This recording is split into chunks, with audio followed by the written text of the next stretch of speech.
Donc, chaque élément joue un rôle de façon capitale sur les marchés.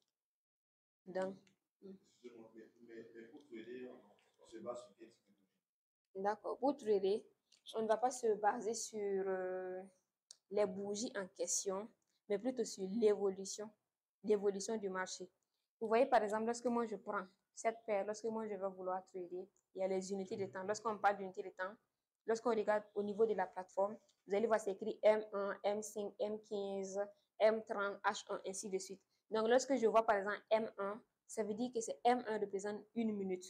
Donc, lorsque je clique par exemple sur une minute, M1 qui est une minute, ça veut dire que chaque bougie prend une minute pour se former. Donc, lorsque je clique par exemple H1, H1 c'est 1 heure, H4 c'est 4 heures, 2-1 c'est daily, une journée, weekly c'est la semaine, monthly c'est le mois. Donc, lorsque moi je vais vouloir trader, je peux par exemple cliquer sur monthly, essayer de voir est-ce que l'évolution elle est haussière ou baissière. Donc, une fois que j'arrive à reconnaître si le marché est haussier ou baissier, je vais venir maintenant sur les unités de temps moyennes ou inférieures pour chercher des opportunités. Donc, j'essaie de voir en fonction de là où le marché se trouve actuellement, est-ce qu'il va aller à la hausse ou à la baisse. Donc, si moi je trouve que, en fonction de ma stratégie, il faut que le marché, par exemple, il parte plus haut et il revienne. Je peux tracer, par exemple, une zone comme ça. Avec cette zone-là, je veux que le marché revienne, retester, pour que je puisse partir à la hausse. Donc, à ce moment, je ne vais pas me baser sur une seule bougie, mais plutôt sur l'évolution du marché de façon globale. Donc, la direction, j'essaie de voir si, avec toutes les bougies que je vois, la direction elle est haussière, ça veut dire que le marché part à la hausse. J'essaie de voir maintenant en fonction de ma stratégie, qu'est-ce que je peux faire, comment je peux faire pour pouvoir profiter de cette direction haussière.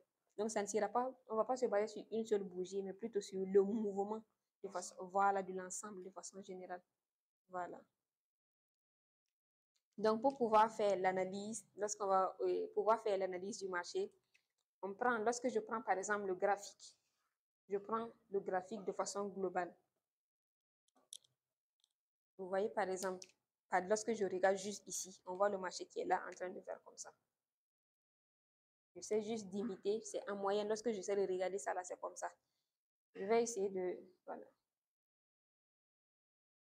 Lorsque vous regardez par exemple ici, en regardant comme ça, je vois le marché qui est en train d'évoluer. Juste, il a fait ça. Et il est en train de baisser. Il baisse, voilà. Le marché, il fait en moyenne comme ça. Donc, de l'autre côté, le marché, il est en train de partir comme ça. Ici, je vois le marché qui est en train de baisser comme ça. J'essaie de voir s'il y aura un autre mouvement ou bien la même chose carrément. Ici, par exemple, lorsque j'essaie de voir, je vois le marché qui est là en train d'évoluer. Ici. Donc, j'essaie juste de voir le tout. Ici, lorsque je prends, c'est comme ça. Je vois par exemple ici, le marché, il fait du surplace, c'est-à-dire, il fait comme ça. J'imite seulement ce qui est au niveau du graphique. Donc, c'est-à-dire que lorsqu'on prend l'évolution du marché, lorsqu'on prend le marché, il y a trois directions qui sont là. Il y a trois directions. Soit la direction, elle sera haussière, c'est-à-dire le marché est en train d'évoluer à la hausse. Soit des fois, je vais voir le marché qui sera en train d'évoluer à la baisse. Soit il y aura des fois également, je vais voir le marché qui fait du surplace comme ça. En fonction de ça, maintenant, je vais avoir ma stratégie pour pouvoir trader. Donc, lorsqu'on prend un marché qui évolue à la hausse, on va appeler ça là une tendance haussière. Donc, une tendance, on appelle ça là une tendance haussière. Lorsque je vois le marché qui est en train de partir à la baisse, je vais appeler ça là une tendance baissière. Mais lorsque je vois le marché qui fait du surplace, je vais appeler ça là une tendance neutre. Donc, pour que je puisse reconnaître facilement la tendance haussière, je vais juste regarder les sommets et les creux. Lorsqu'on parle de sommet et creux, c'est ça. Ça là, c'est un sommet. Ça, c'est un sommet. Ça, c'est un sommet. S'il y avait d'autres également, un sommet. Ça là, c'est un creux.